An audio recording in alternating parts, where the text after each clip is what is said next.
আমাদের যে একটা সরকার আছে, মানে সরকার নামে যে একটা প্রতিষ্ঠান আছে, এরা এই অশুভ শক্তিটাকে এক ধরনের প্রশ্রয় দেয়। তাদের হয়তো কোনো উদ্দেশ্য আছে, সেই উদ্দেশ্যটা কি এটা আমি হয়তো এই মুহূর্তে বলতে পারবো না, কিন্তু তাদের সেই উদ্দেশ্য যেটা আছে তারা হয়তো মনে করছে যে এই অশুভ শক্তিকে আপনার একভাবে প্রশ্রয় দেওয়ার মাধ্যমে তাদের সেই অশুভ উদ্দেশ্যটা হয়তো সফল হবে। সে কারণে তারা কিছু বলে না। সরকারি প্রশ্রয় আরো থাকবে, কারণ সরকার তো এটাই, সরকারের চরিত্রতে এরকমই, তারা এটাই তো চায়। তারা সামনের দিনগুলিতে আরো প্রশ্রয় দেবে, তারা আরো অগ্রসর হবে।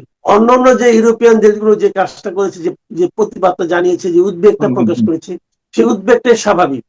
যুক্তরাষ্ট্রের আচরণটা এবং দৃশ্যত অস্বাভাবিক, কিন্তু যুক্তরাষ্ট্র যা করেছে এটা তাদের সঙ্গে তাদের যে প্রাপ্তি যোগ সরকারের কাছ থেকে, হয়তো সেটার কারণে তারা করেছে। এবং তারা হয়তো বলবে সামনে, দেখো এত বড় একটা বিবৃতির মধ্যে আমি ছিলাম না, আমি তোমাকে আরো এইভাবে চালিয়ে যাব তোমার পক্ষে, তোমরা আমাকে আরো আরো এই সুযোগ সুবিধাগুলি দাও। সরকার তখন নির্দ্বিধায় দিতে থাকবে, কারণ এই দেশ উচ্ছন্নে গেল কি ভালো হলো কি মন্দ হলো, এটা নিয়ে এই সরকারের কোনো দায়বদ্ধতা নাই, তাদের কোনো জবাবদিহিতা নাই। আসছে ভাই 1.5 বছরের জন্য, চুক্তি করে 32 বছরের জন্য। কত বড় ফাজিল চিন্তা করে দেখেন। তো এখন আমরা একটা ফাজিল সরকারের আন্ডারে আছি। সে কথাগুলো কিন্তু ভালো বলতো, সে কিন্তু এনসিপি কেও ছাড় দিত না, সে কিন্তু গভর্নমেন্টকেও ছাড় দিত না, সে তো ভারত বিরোধিতা করতোই। এই তিনটাকে মিলিয়ে দেখেন, তার কারণে কিন্তু এনসিপি বিব্রত ছিল। হাদির কারণে কিন্তু হাদি কিন্তু এনসিপি কে আক্রমণ করতো, বলতো যে আমাদের স্বাধীনতা যুদ্ধ একদল ছিনতাই করেছিল, আমার জুলাই আন্দোলনকে এনসিপি ছিনতাই করতেছে, কিন্তু স্পষ্ট বলেছে এগুলো। তো এখন দেখেন, এরা সবাই কিন্তু যাদের কারণে, মানে হাদির কারণে যারা বিব্রত ছিল, তারা সবাই কিন্তু হাদিকে ব্যবহার করতেছে। আমন্ত্রণ জানাচ্ছি প্রিয় দর্শক, মানচিত্রের নিয়মিত আয়োজন কথোপকথনে। আপনারা জানেন যে গত বৃহস্পতিবার থেকে বাংলাদেশে যে নতুন করে তাণ্ডব শুরু হয়েছে, দেশের সবচেয়ে বড় দুটি গণমাধ্যমের উপর আক্রমণ, ছায়ানট উদীচীর মতন ঐতিহ্যবাহী সাংস্কৃতিক প্রতিষ্ঠানের উপরে আঘাত। কিন্তু আমরা দেখতে পাচ্ছি যে শুভবুদ্ধি সম্পন্ন মানুষের প্রতিবাদগুলো তেমন ভাবে উচ্চারিত হচ্ছে না। কেন উচ্চারিত হচ্ছে না, কোন দিকে যাচ্ছে বাংলাদেশ, নিশ্চয়ই এ নিয়ে নানান ধরনের আলোচনা চলছে। আমরাও ঠিক একই বিষয়ে আলোচনা করবো। এই বিষয়ে আলোচনার জন্য আমাদের সঙ্গে যুক্ত রয়েছেন সিনিয়র সাংবাদিক এবং কলামিস্ট মাসুদ কামাল। সাংবাদিক মাসুদ কামাল, আপনাকে আমন্ত্রণ জানাচ্ছি। এবং নিঃসন্দেহে বাংলাদেশে বর্তমান যে একটা পরিস্থিতি, ভয়ঙ্কর পরিস্থিতি, সেই মুহূর্তে দাঁড়িয়ে আমাদের কথা বলতে হচ্ছে। আপনিও কথা বলছেন, কিন্তু সবাই কোথাও কথা বলছে না, কারণটি কি? দেখেন, আমিও যদি না বলতাম তাহলে হয়তো বুঝতে পারতাম যে কেন পারছে না। আমি আসলে বুঝতে পারি না কেন পারছে না। হয়তো তারা নিজেরাই নিজেদের মনে মনে ভয় পাচ্ছে, অথবা নিজেদের কোন রকম সীমাবদ্ধতা আছে, এবং নিজেরা হয়তো আগে হারার আগে হেরে গেছে, কিছু একটা হবে, আমি ঠিক জানি না। বাট আমি মনে করি, শুনেন, দেশে একটা জাতিতে, একটা জনগোষ্ঠীতে অশুভ শক্তি কখনো সংখ্যাগরিষ্ঠ হতে পারে না, তাহলে ভাই পৃথিবী চলতো না। অশুভ শক্তি সবসময় কম, কিন্তু এদের আওয়াজটা অল্প সময়ের জন্য জোরে শোনায়। তারা কিন্তু আসলে শক্তিশালী না, তাদের আওয়াজটা অল্প সময়ের জন্য জোরে শোনায়।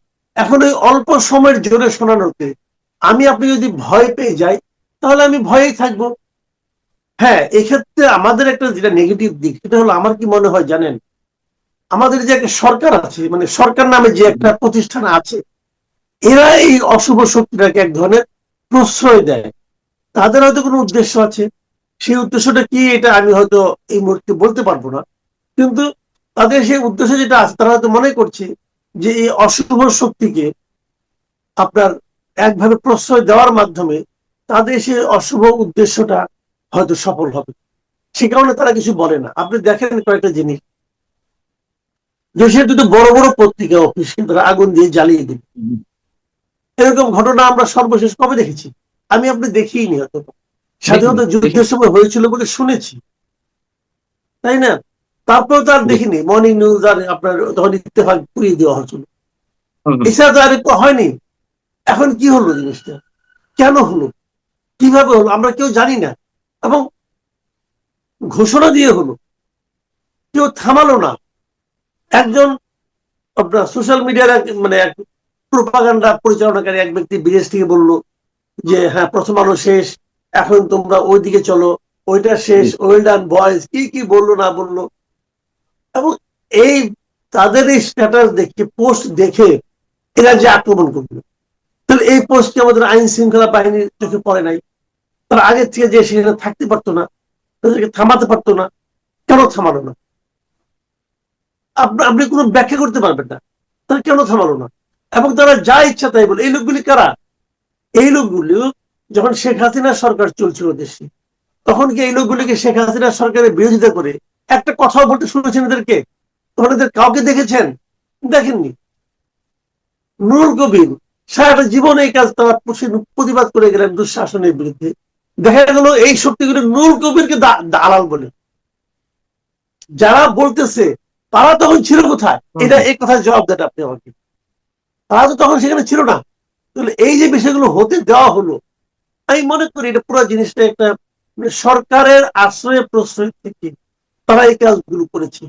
এবং যেহেতু সরকার পেছনে ছিল, হয়তো হয়তো আমার ধারণা যে যাদের কাছ থেকে আমরা প্রতিবাদ আশা করছি, আপনি আশা করছেন, তারা হয়তো সরকারের উপস্থিতির কারণে হয়তো তারা ভয় পেয়ে গেছে এবং তারা কোনো প্রতিবাদ করেন। এটা আমার ধারণা। এটাই সম্ভবত আসল কথা। এবং আপনি নিশ্চয়ই বিস্ময়ের সঙ্গে লক্ষ্য করেছেন যে প্রথম আলো, ডেইলি স্টারের মতন বড় গণমাধ্যমের উপরে হামলা করা হলো, জ্বালিয়ে দেওয়া হলো, ভাঙচুর করা হলো। এগুলো তো নিশ্চয়ই আন্ডারগ্রাউন্ড কোনো পত্রিকা নয়। কিন্তু অন্যান্য গণমাধ্যম, তাদের ভূমিকাটা দেখুন। আমি শুধু অন্যান্য গণমাধ্যমের উপরে দায় চাপাবো না।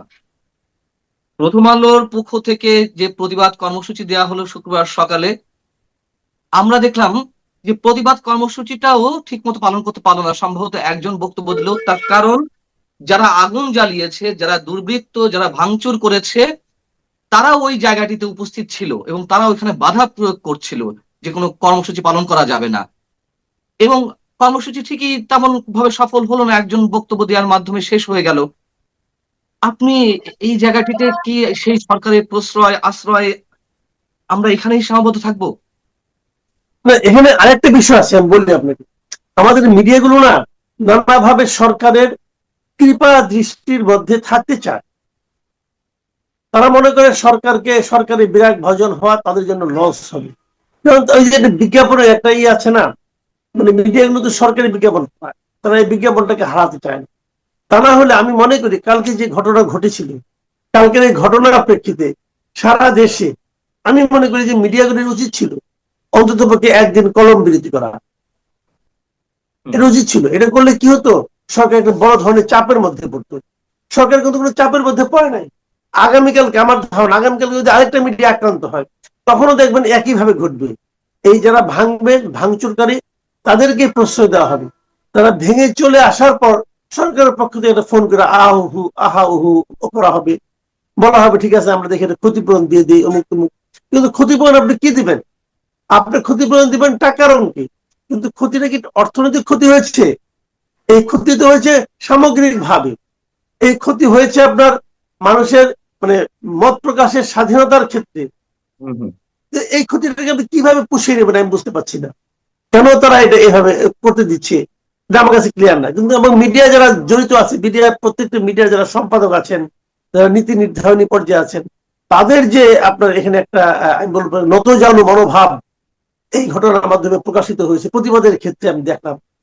এটা আমি মনে করি যে আমাদের জন্য একটা বড় ক্ষতি হয়ে গেছে। দেখেন আনিস আলমগীরকে ধরে নিয়ে গেল। আমি আনিস আলমগীরকে ধরে নিয়ে গেল কেন? তারা আনিস আলমগীর যে কথাগুলি বলছিল, এই কথাগুলি তাদের কাছে কোনো জবাব ছিল না এবং এই কথাগুলো তাদের পছন্দ হচ্ছিল না, তাদের গায়ে বিছুটির মতো লাগছিল, এই জন্য ধরে নিয়ে গেছিল। তো প্রত্যেকটা মিডিয়ার তো এটাই কাজ। মিডিয়ার কাজটা কি রে ভাই? মিডিয়ার কাজই তো এটা, যে প্রতিবাদ করা, যে তুমি এই কাজটা ঠিক করছো না বলে দেওয়া, ধরিয়ে দেওয়া। এই জিনিসটা সরকার সহ্য করছে না, এবং সহ্য করছে না বলেই যারা এরকম করছে তাদেরকে ধরে নিয়ে গেছিল। আপনাকে ধরে নিয়ে গেছিল কেন? আপনি কি করেছিলেন ভাই? কি করেছিলেন আপনি? যেখান থেকে আপনার ধরে নিয়ে গেছে ওখানে তো আপনি একটা শব্দ উচ্চারণ করেন নাই। ওখানে তো আরো অনেকেই ছিল, সবাইকে তো ধরে নাই, আপনাকে কেন ধরলো? ওখানে আরো অনেক সাংবাদিকও ছিল, তাদেরকে তো ধরে নাই। তো আপনাকে ধরার জন্য তাদের একটা ছুতার দরকার ছিল, তো সেই ছুতাটা নিয়ে গেছে। মধ্যে কথা হলো কথা পছন্দ হচ্ছে না, তুমি এমন কথা কেন বলছো যে কথাটা আমার গায়ে লাগে, যে কথাটা আমার গায়ে জ্বালা ধরায়? তুমি কেন এমন কথা বলছো? বলার মাধ্যমে তুমি জনগণের সামনে আমাকে উন্মোচিত করে দিচ্ছ যে আমি একটা মন্দ কাজ করছি। তো তাদের পছন্দ হচ্ছে না, ধরার জন্য ছুতা খুঁজছিল। ওখানে হয়তো ছুতা পায় নাই বলে আমি যাইনি, এখানে আমি যাইনি বলে যে থাকলে আমাকেও ধরতো।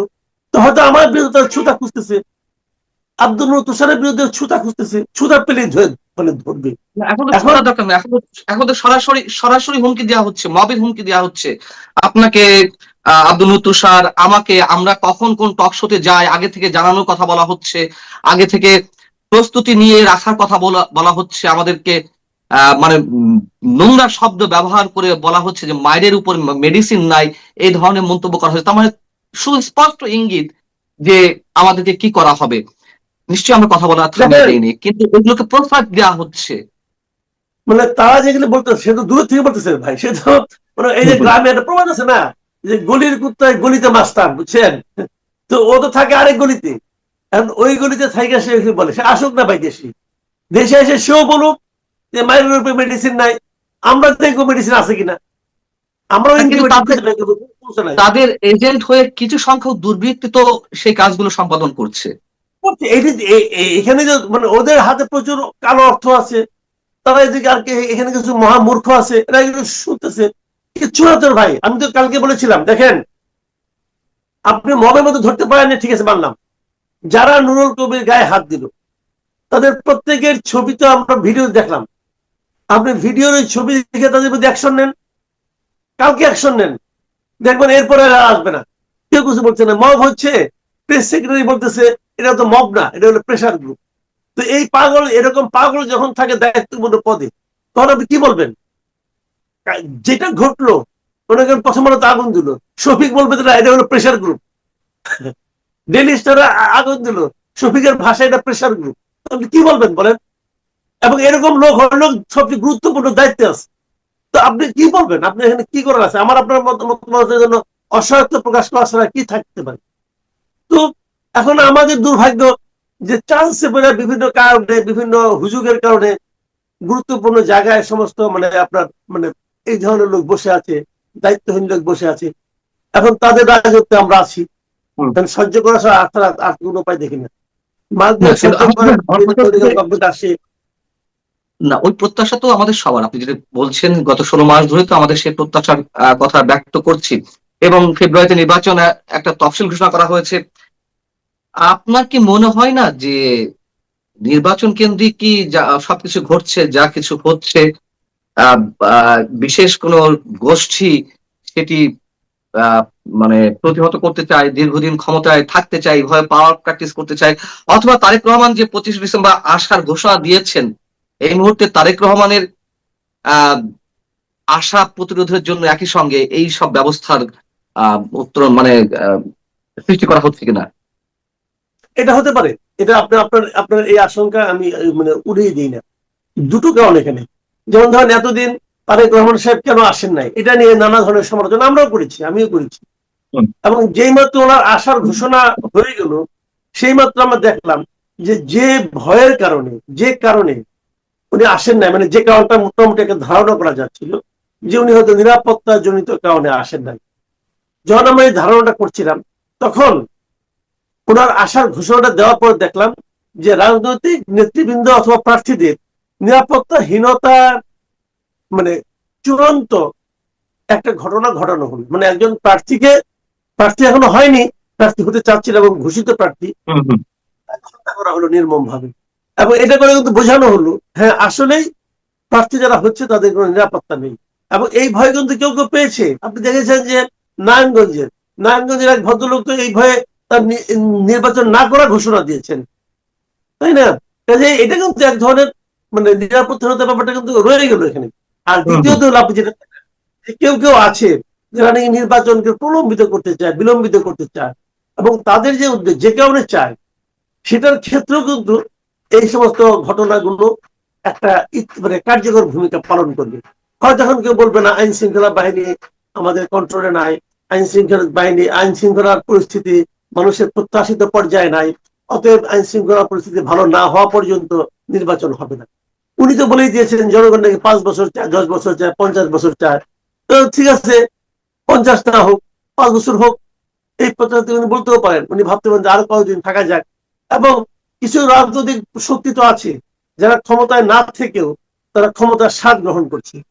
তারা হয়তো ভাবছে ইলেকশন হলে তো আমাকে থাকতে হবে অল্প কয়েকজন এমপি নিয়ে, আমি তো তখন ক্ষমতার স্বাদ পাবো না, আমি তো ডিসিএসপি তে আমার কথা অনুযায়ী চলবে না, হুম, তবে হুম। যতদিন যতদিন ইউনূস সাহেব আছেন ততদিন তো আমি ক্ষমতার স্বাদ পাচ্ছি, তো বরং আমার জন্য এটাই ভালো।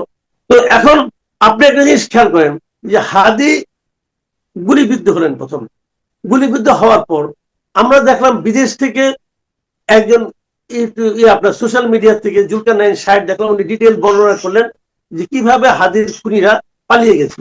আচ্ছা আপনি আমাকে আপনি ভাবেন একটা, বলেন একটা কথা, জুলকারনাইন সাহেব কিভাবে জানলো? জুলকারনাইন সাহেব সে কি এখানে ছিল? সে তো দেশেও থাকে না, সেই জানলো এভাবে। আমার ধারণা আমাদের দেশের গোয়েন্দা সংস্থার কেউ না কেউ তাকে তথ্যগুলি দিয়ে দিয়েছে যে তারা পালিয়ে গেছে। আমাদের দেশের গোয়েন্দা সংস্থার লোকগুলো জুলকারনাইন সাহেবকে কেন জানালো? আমি আপনাকে ব্যাখ্যাটা বলি। হয়তো তারা সরকারকেও জানিয়েছে, হয়তো তারা প্রপার চ্যানেলকে জানিয়েছে, কিন্তু তারা বলছে চুপ করে থাকো। হয়তো বলছে, আমি কিন্তু শিওর না, আমি এইভাবে ইমাজিন করি যে কেন জুলকারনাইন সাহেব এটা বলে। আমার ইমাজিনেশন এরকম, আমার হাইপোথিসিস এরকম, হয়তো তারা সবাইকে কনসার্ন অথরিটিকে জানিয়েছে, তারা বলছে চুপ করে থাকো, কোনো অ্যাকশন নিচ্ছে না।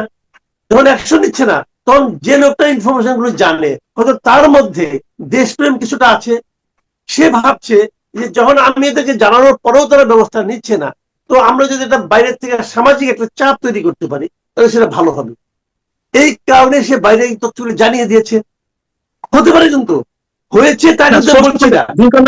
জুলকারনাইন সাহেব বাইরে অবস্থান করছে, আপনি যদি বলছেন ঠিক আছে, কিন্তু তিনি তো সাংবাদিক হিসেবে তার সোর্স থাকতেই পারে, সেই সোর্সের মাধ্যমে খবর নিচ্ছেন, এটা তার ক্যারিশমা আমি বলবো, বা তার ঠিক আছে, আমি কিন্তু জুলকারনাইন সাহেব কিন্তু আমার কাছে ইস্যু না। আমার ইস্যু হলো জুলকারনাইন সাহেবের যে সোর্স তাকে জানিয়েছে, সোর্স তো জানছে। সোর্স যদি জেনে থাকে, সোর্স কি তার কর্তৃপক্ষকে জানায় নাই? দেখেন হাদি এখানে টোটালি মানে বাংলা বাগধারা যেটাকে বলা হয় যে বলির পাঠা, তার তার একটা সোশ্যাল আপনার কি বলবো অ্যাকসেপ্টেন্স ছিল, সামাজিক ভাবে তার কথাগুলি মানুষ পছন্দ করত, তার কথার মধ্যে একজন উগ্রতা ছিল, বাট সে কথাগুলো কিন্তু ভালো বলতো। মানে তার সে কিন্তু এনসিপি কেও ছাড় দিত না, সে কিন্তু গভর্নমেন্টকেও ছাড় দিত না, সে তো ভারত বিরোধিতা করতোই। এই তিনটাকে মিলিয়ে দেখেন তার কারণে কিন্তু এনসিপি বিব্রত ছিল। হাদির কারণে কিন্তু হাদি কিন্তু এনসিপি কে আক্রমণ করতো, বলতো যে আমাদের স্বাধীনতা যুদ্ধ একদল ছিনতাই করেছিল, আমার জুলাই আন্দোলনকে এনসিপি ছিনতাই করতেছে, স্পষ্ট বলেছে এগুলো। তো এখন দেখেন এরা সবাই কিন্তু যাদের কারণে মানে হাদির কারণে যারা বিব্রত ছিল তারা সবাই কিন্তু হাদিকে ব্যবহার করতেছে। Very interesting. হাদি জীবিত থাকলে কিন্তু তারা ব্যবহার করতে পারতো না। তাদের কাছে জীবিত হাদি বিব্রতকর, তাদের কাছে মৃত হাদি ইউজফুল। উদীচী ছায়ানটের মতন ঐতিহ্যবাহী সাংস্কৃতিক সংগঠনগুলো টার্গেটেড হয়েছে, যথাযথ হামলা হয়েছে, ভাঙচুর হয়েছে, আগুন জ্বালিয়ে দেওয়া হয়েছে, এবং যে গোষ্ঠী নির্বাচনকে কেন্দ্র করে খেলা করছে, যে গোষ্ঠী তারেক রহমানের আশাকে প্রতিরোধ করছে, এই মুহূর্তে রাজনৈতিক মঞ্চে সবচেয়ে বড় যে দলটি যাদের ক্ষমতা আসার প্রবল সম্ভাবনা রয়েছে সেটি ঠেকানোর চেষ্টা চলছে। একইভাবে বাঙালির হাজার বছরের সংস্কৃতিকে যারা ধারণ করছে, লালন করছে, সেই সাংস্কৃতিক সংগঠনগুলোকেও টার্গেট করা হয়েছে। তাহলে কি এই গোষ্ঠীটি আমাদের কাছে খুব বেশি পরিচিত, যাদেরকে আমরা মিন করছি, তারাই কি সবকিছু ঘটাচ্ছে? জি, আপনার সন্দেহ সত্য। এই সন্দেহকে আপনি মানে বাতিল করে দিতে পারবেন না, আমিও পারবো না। একটা বিষয়কে শুনেন, যে কোনো আন্দোলন বলেন, যে কোনো বিপ্লব বলেন, সেই বিপ্লবের কিন্তু যারা অংশ নেয় বিপ্লবে, যেমন আমরা যদি জুলাই আন্দোলনের কথা বলি, জুলাই কিন্তু এদেশের আপামর জনগণ কিন্তু অংশ নিয়েছিল। গৃহবধূ বলেন, শিশু বলেন, কিশোর বলেন, কৃষক বলেন, শ্রমিক বলেন, শিক্ষক বলেন, ছাত্র বলেন, সবাই এখানে অংশ নিয়েছিল বলেই আন্দোলনটা সফল হয়েছে। পৃথিবীর প্রত্যেকটা আন্দোলন এমনকি তৎকালীন সরকারি দল আওয়ামী লীগের নেতা কর্মীরাও, অনেক আওয়ামী পরিবারের সন্তানরাও তাতে অংশ নিয়েছে। হ্যাঁ, তো এখন বিষয়টা হলো কি, যখন আন্দোলনটা হয়ে যায়, এটা পৃথিবীর সব দেশে আন্দোলনে এই ঘটনাটা ঘটে। আন্দোলন যখন বিজয় হয়ে যায় তখন এই সবগুলি লোক কিন্তু আবার ক্ষমতার সঙ্গে সম্পৃক্ত হয় না, সবাই যার যার কাজে ফিরে যায়। কিন্তু তাদের মধ্যে সে আন্দোলনের চেতনাটাকে জ্বালিয়ে রাখার জন্য, জাগিয়ে রাখার জন্য একটা কালচারাল মুভমেন্ট লাগে। এটা সারা দুনিয়াতেই, যখন সেই কালচারাল মুভমেন্টে যদি আপনি থামিয়ে দিতে পারেন, তাহলে আন্দোলন ব্যর্থ করে দেওয়া খুব সহজ। এবং আন্দোলন ব্যর্থ গেলে কি হয়, যারা নাকি সামনে চলে আসে, যারা ক্ষমতার ভাগিদার হয়ে যায়, যারা ক্ষমতার দাবিদার হয়ে যায়, তারা তখন এককভাবে ক্ষমতাটাকে ভোগ করতে থাকে। কাজেই যে বিপ্লবীরা তথা যে বিপ্লবের যে চেহারাগুলো, তারা যদি আন্দোলনের একক ভাগিদার হতে চায়, যে আমরাই চালাবো, আমরাই জিতেছি, আর কেউ নাই, তখন তারা করে কি, সব ধরনের সাংস্কৃতিক কার্যক্রম, কালচারাল মুভমেন্ট যেগুলো আছে সব থামিয়ে দিতে চায়।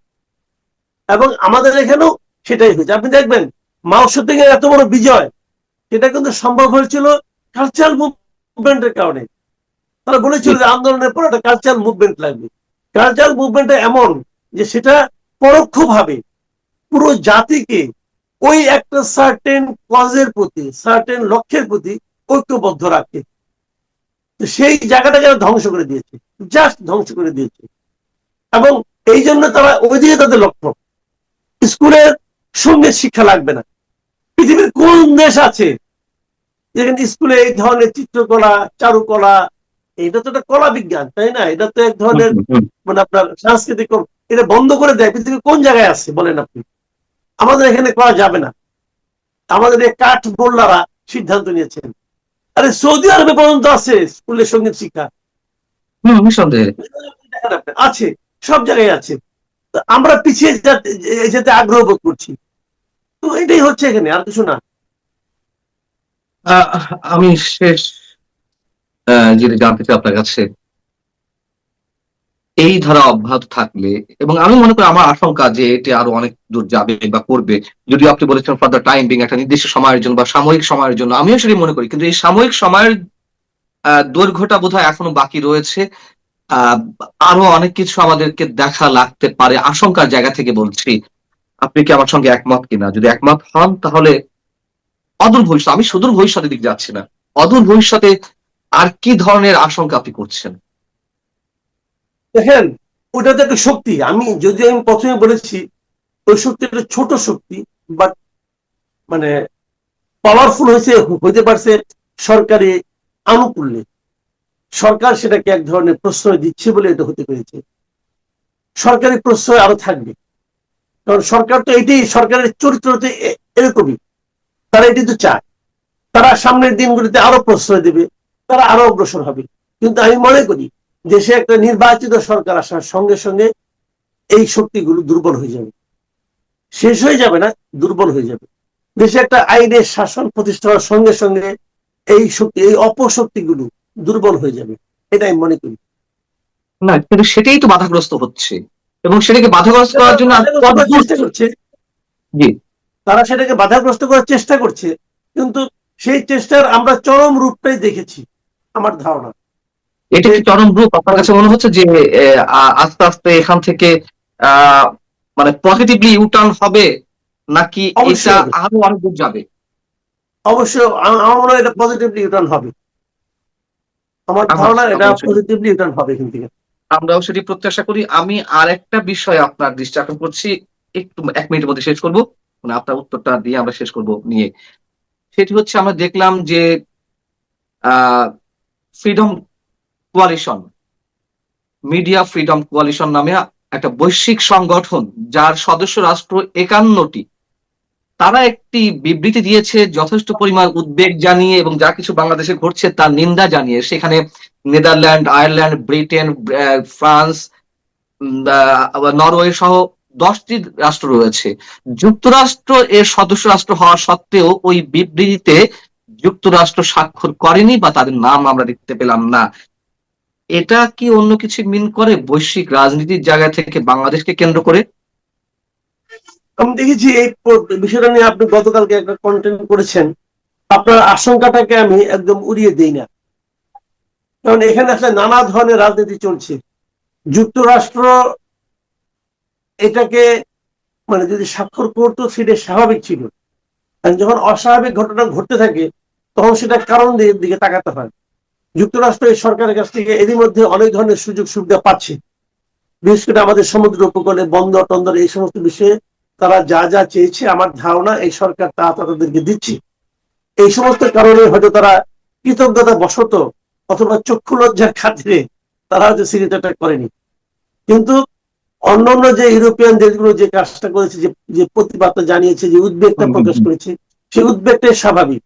যুক্তরাষ্ট্রের আচরণটা এবং দৃশ্যত অস্বাভাবিক, কিন্তু যুক্তরাষ্ট্র যা করেছে এটা তাদের সঙ্গে তাদের যে প্রাপ্তি যোগ সরকারের কাছ থেকে হয়তো সেটার কারণে তারা করেছে। এবং তারা হয়তো বলবে সামনে, দেখো এত বড় একটা বিবৃতির মধ্যে আমি ছিলাম না, আমি তোমাকে আরো এইভাবে চালিয়ে যাব তোমার পক্ষে, তুমি আমাকে আরো আরো এই সুযোগ সুবিধাগুলি দাও।